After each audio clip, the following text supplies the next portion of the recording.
안녕하세요. 경기도에서 딸 하나를 키우고 있는 평범한 여자입니다. 여러분들은 만날 인연이라면 반드시 다시 만나게 된다는 말 들어보신 적 있으신가요? 결혼 전 제가 겪은 기가 막힌 인연에 대해서 여러분들께 소개하고 싶어서 이렇게 사연을 쓰게 되었습니다. 듣는 여러분들도 제 이야기를 다 듣고 나면 깜짝 놀랄 만한 일이니까 끝까지 재미있게 들어주시길 바랄게요. 제 어린 시절은 굉장히 불우했습니다. 기억도 나지 않는 어린 시절에 부모님 두 분을 모두 여의고 고아로 자랐거든요.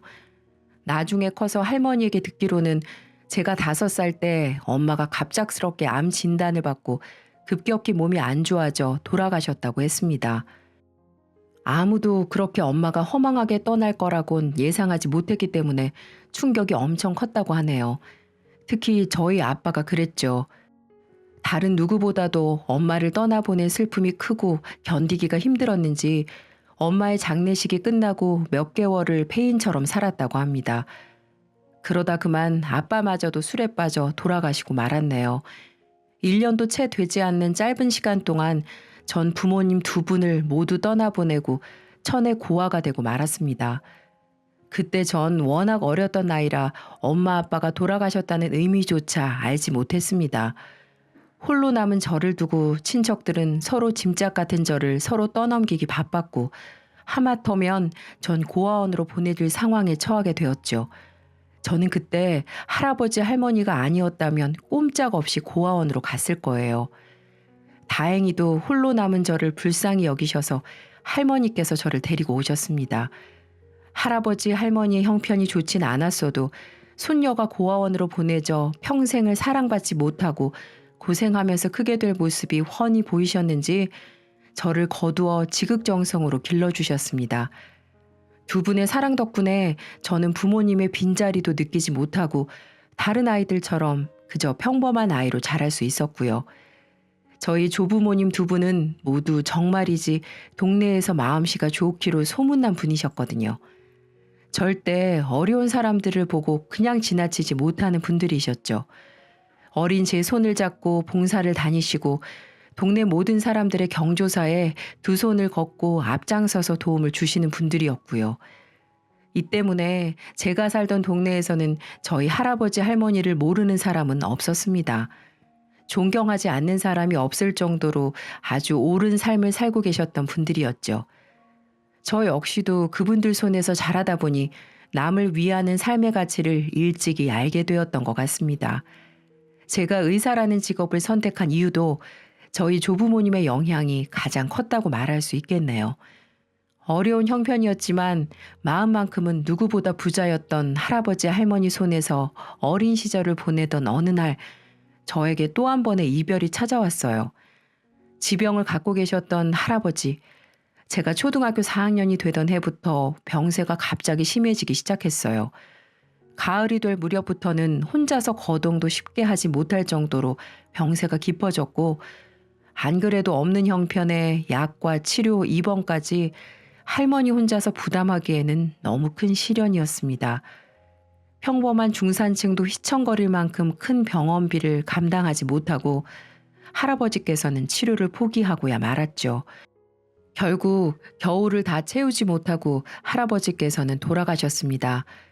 부모님이 돌아가셨을 때는 느끼지도 못했던 엄청난 상실감과 슬픔이 찾아오더군요.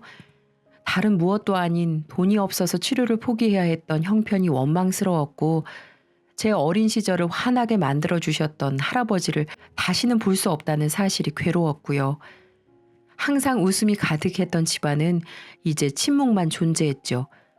항상 인자하게 미소를 띠셨던 할머니는 이제 더 이상 웃지도 못하셨습니다. 평생을 함께했던 동반자를 잃어서일까요? 아니면 이제 홀로 남아 손녀를 끝까지 책임져야 한다는 부담감이었을까요? 할머니의 얼굴은 어두웠습니다. 저 역시 할아버지가 이젠 없다는 사실을 인정하기까지 꽤 오랜 시간이 걸렸고요. 할아버지가 돌아가시고 그 후유증은 저와 할머니 모두를 집어삼켰습니다. 하지만 저흰 마음 편하게 슬퍼할 겨를도 없었네요. 당장 할아버지가 없는 가장의 자리를 할머니가 책임져야 했으니까요. 평생 살림만 하시던 할머니가 생계전선에 뛰어드셨습니다. 글도 읽지 못하고 별다른 기술도 없었던 할머니는 정말 노동시장의 맨 밑바닥에서 일을 시작하게 되었어요.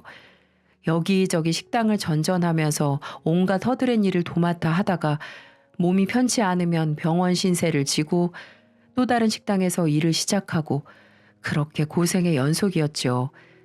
그런 할머니를 보면서 전 하루빨리 성공해야겠다는 집념이 강해졌습니다. 그래도 학교를 다니면서 공부는 곧잘 했던 저는 좋은 조건으로 의대에 진학을 하게 되었고 할머니의 자부심이며 살아가야 할 또 다른 이유가 되었죠. 이제 조금만 더 기다리면 할머니에게 평생 효도하면서 호강을 시켜드릴 수 있는데 시간은 또 저를 기다려주지 않았습니다.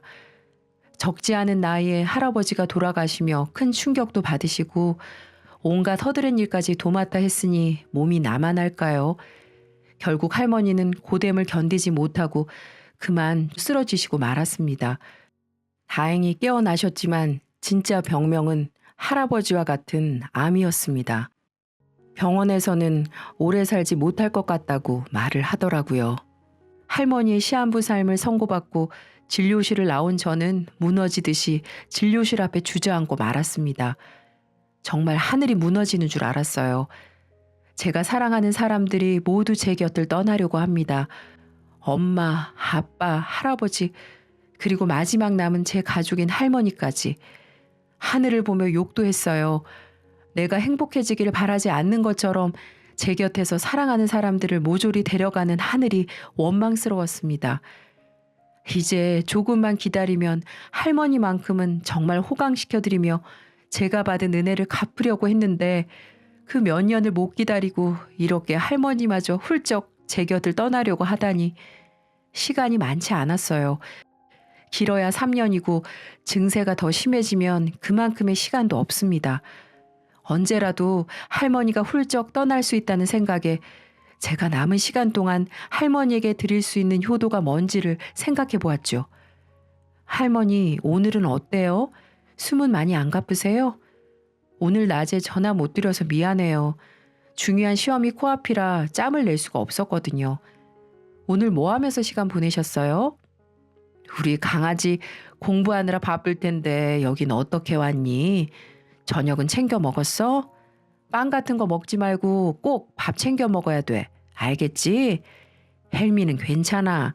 여기 간호사분들이랑 의사 선생님이 어찌나 살갑게 봐주시든지 불편한 게 없단다. 여기 병원 우리 교수님이 있는 곳이야. 내가 우리 할머니 엄청 잘 봐달라고 했지. 할머니 혼자 병원에 있으니까 심심하진 않아?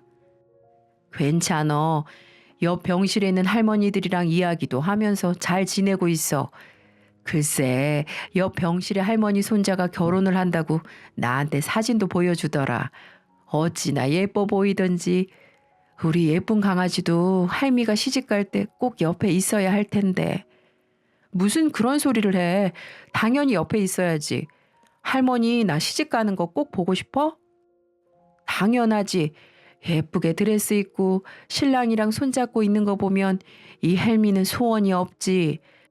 그러면 이제 죽어서 네 아버지를 봐도 내가 할 말이 있을 것 같은데.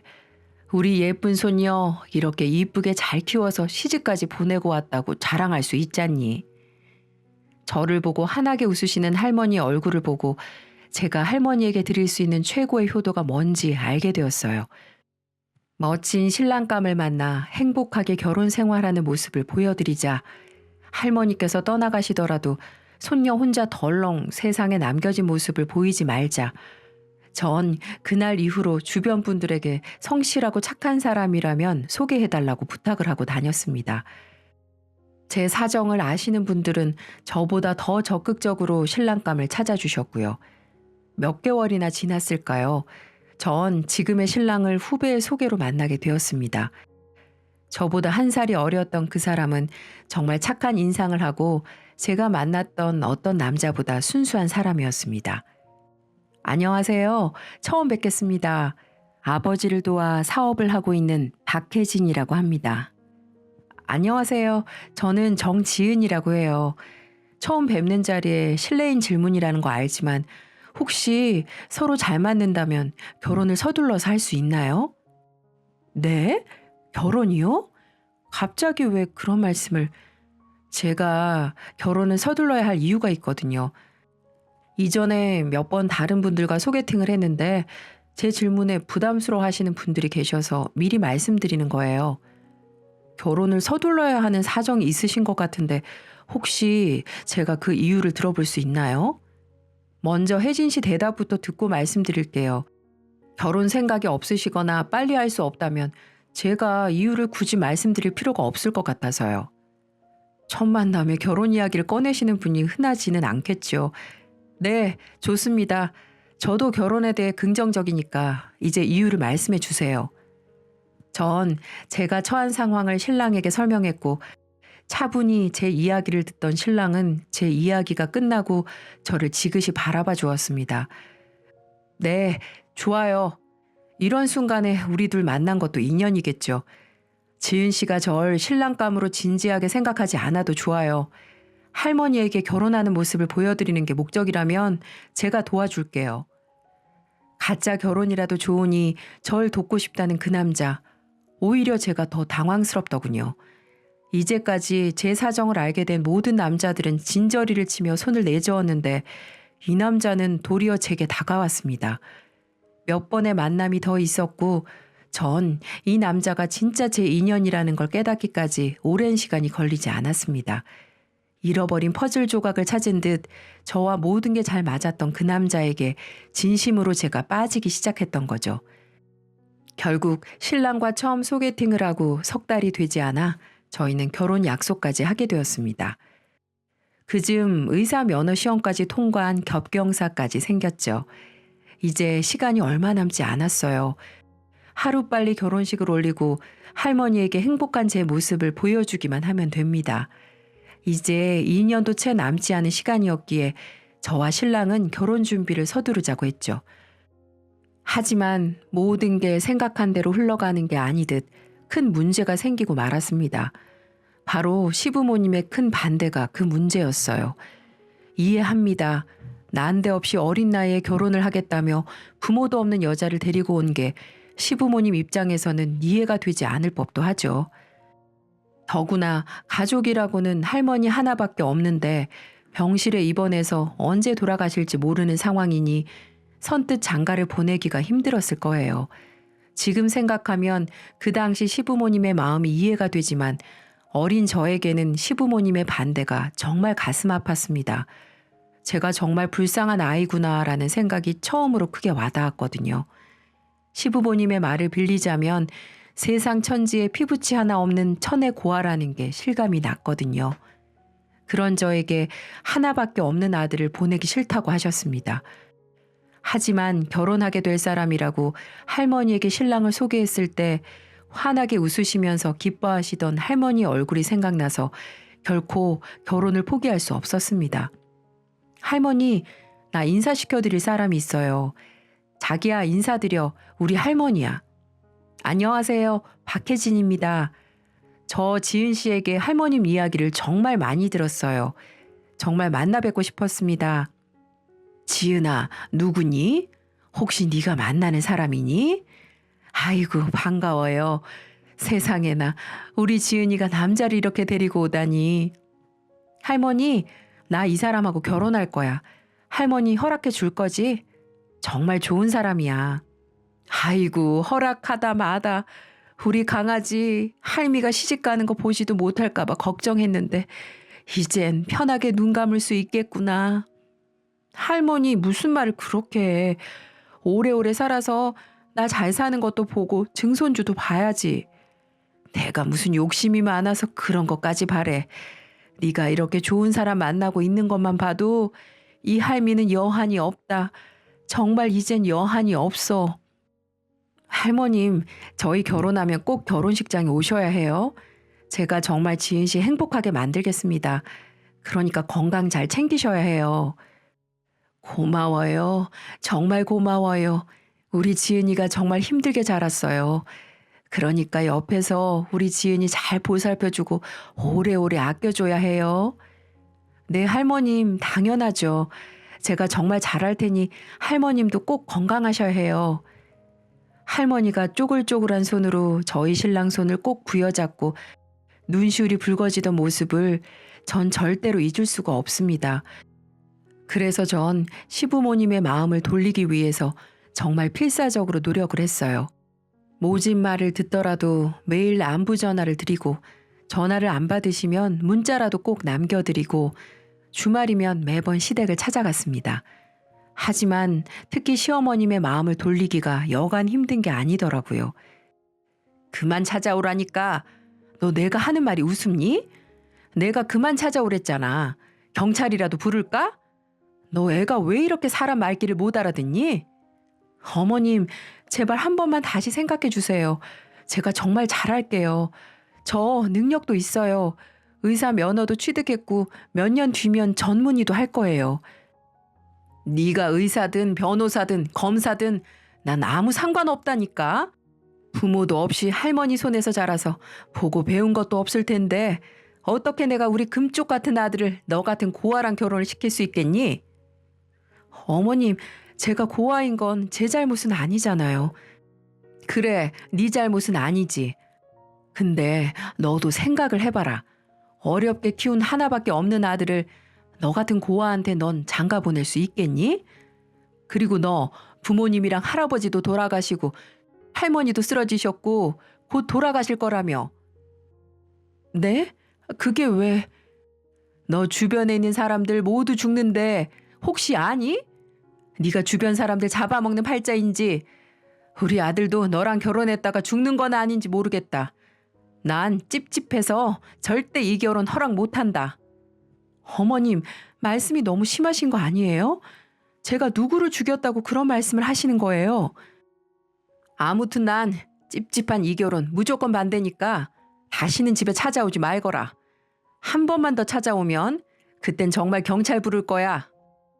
시어머니의 반대로 저희의 결혼은 그렇게 불투명해져만 갔습니다. 신랑이 참 고생을 많이 했죠.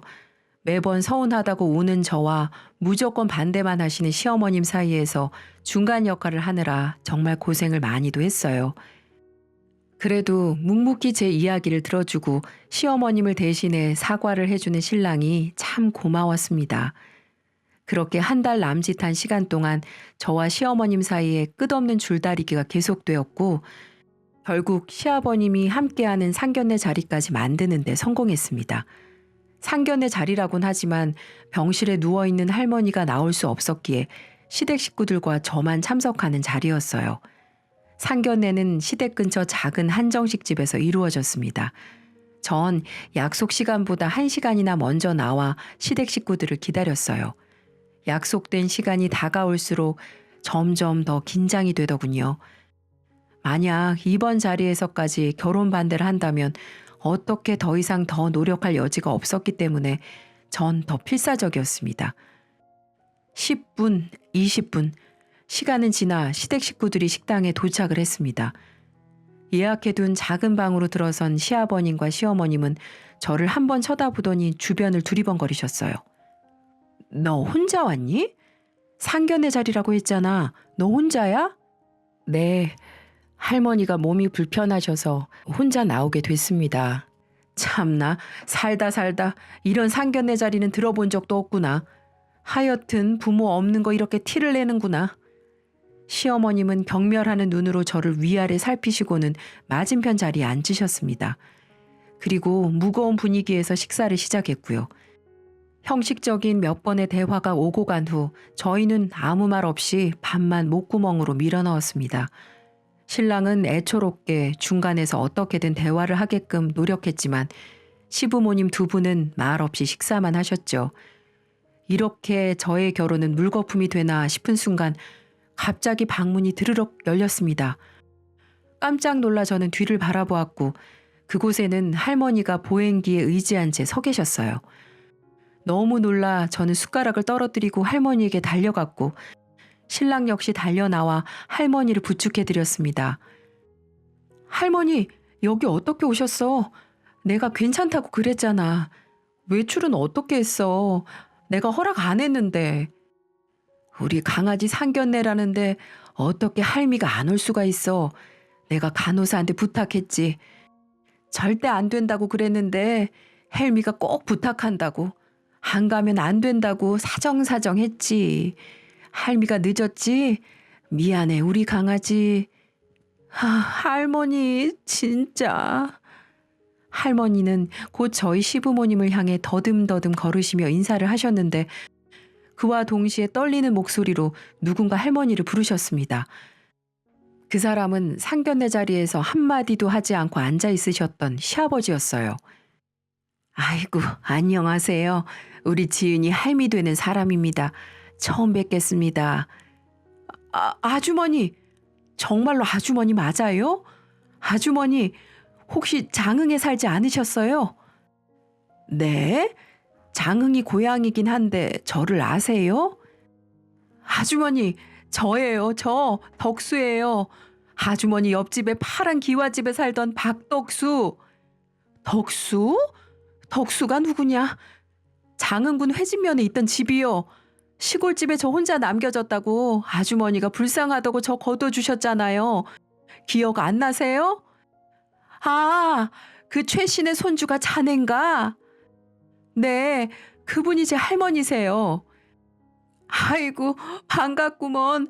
자네 이렇게 자라니 예전 얼굴이 없어서 못 알아보겠구먼. 잘 지냈는가? 그때 말도 없이 사라져서 내가 얼마나 놀란 줄 아는가. 아주머니, 이렇게 살아서 다시 뵙게 되니 정말 여한이 없습니다. 제가 그때 아주머니를 얼마나 찾았는데요.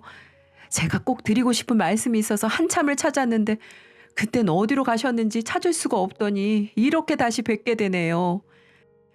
잘 자란 것 같으니 나도 마음이 좋네. 나도 자네가 말도 없이 사라져서 온 동네를 뒤지고 다녔는데 하늘로 솟았는지 땅으로 꺼졌는지 당최 보이질 않았어. 아주머니, 정말 죄송하고 감사합니다. 이 말씀 꼭 전해드리고 싶었어요. 아주머님이 아니었으면 전 정말 나쁜 길로 빠졌을 거예요. 정말 제 은인이십니다. 내가 뭘 했다고? 다 자네가 노력해서 이룬 거 아니겠나?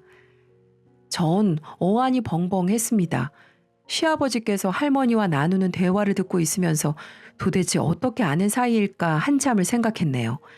당황한 건 저뿐만이 아니었어요. 신랑은 물론이고 시어머님까지 눈을 동그랗게 뜨고는 할머니와 시아버님 두 분을 이리저리 쳐다보기만 했죠. 아주머님, 항상 가슴에 올려둔 돌덩어리처럼 아주머님에 대한 마음의 빚이 짓누르고 있었는데 이제야 갚을 수 있게 되었네요.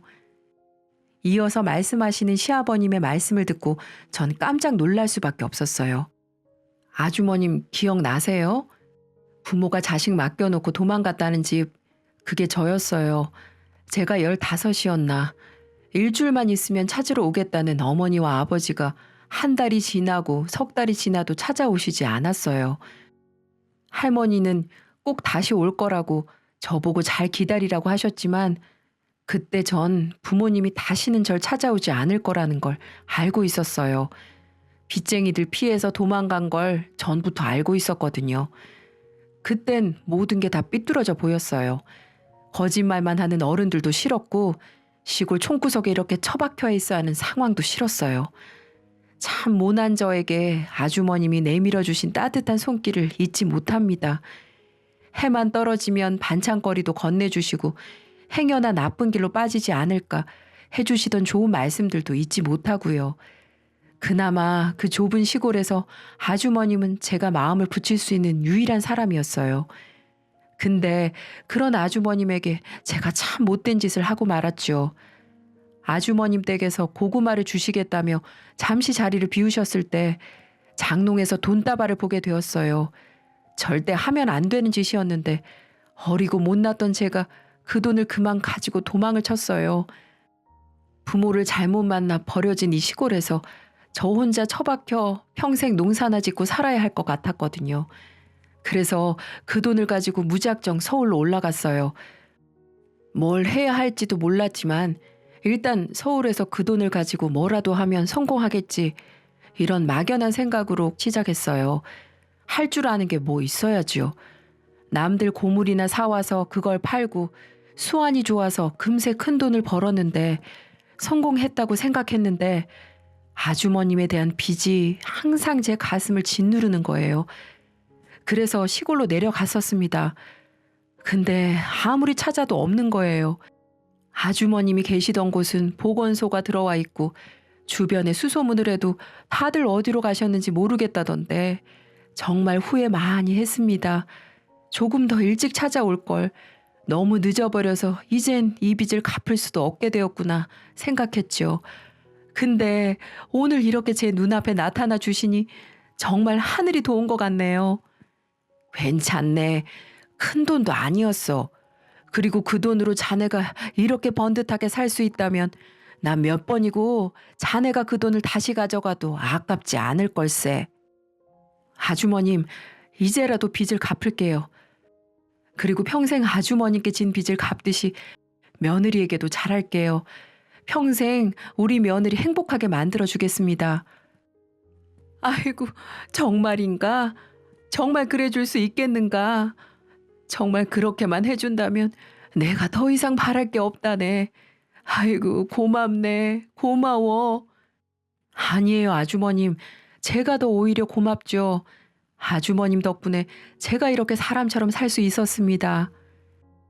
시아버님이 말씀을 마치시자 시어머님도 저에게 다가와서 미안하다며 울면서 사과를 하셨습니다.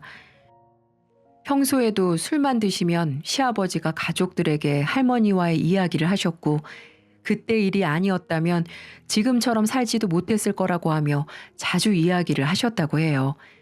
곁에서 있던 신랑도 설마 그 이야기의 주인공이 저희 할머니라는 생각은 미처 하지 못했었기 때문에 울고 계시는 시어머니를 다독이며 눈물을 훔치고 있었습니다.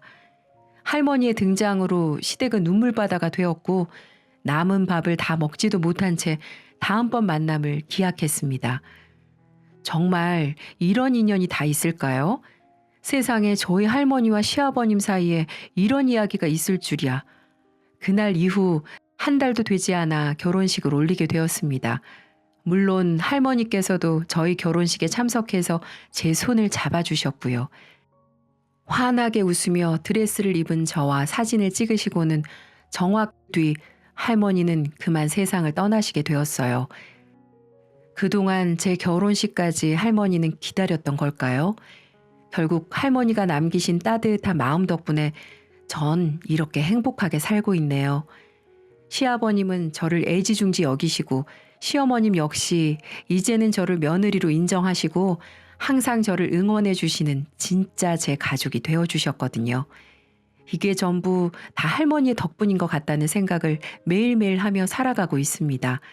할머니가 살아생전 여기저기 뿌려둔 따뜻한 선행 때문에 저에게도 이런 멋진 가족이 생기게 된 건 아닐까요? 이걸 계기로 마지막으로 하늘에 계신 할머니에게 한 말씀 드리고 싶네요. 할머니, 못난 손녀 키워주셔서 감사드리고 하늘에서는 아무 걱정, 근심 말고 행복하게 사세요. 할머니가 남겨주신 그 따뜻한 마음은 제가 꼭 사회에 보답하면서 살아가도록 하겠습니다. 할머니, 정말 너무너무 사랑해요.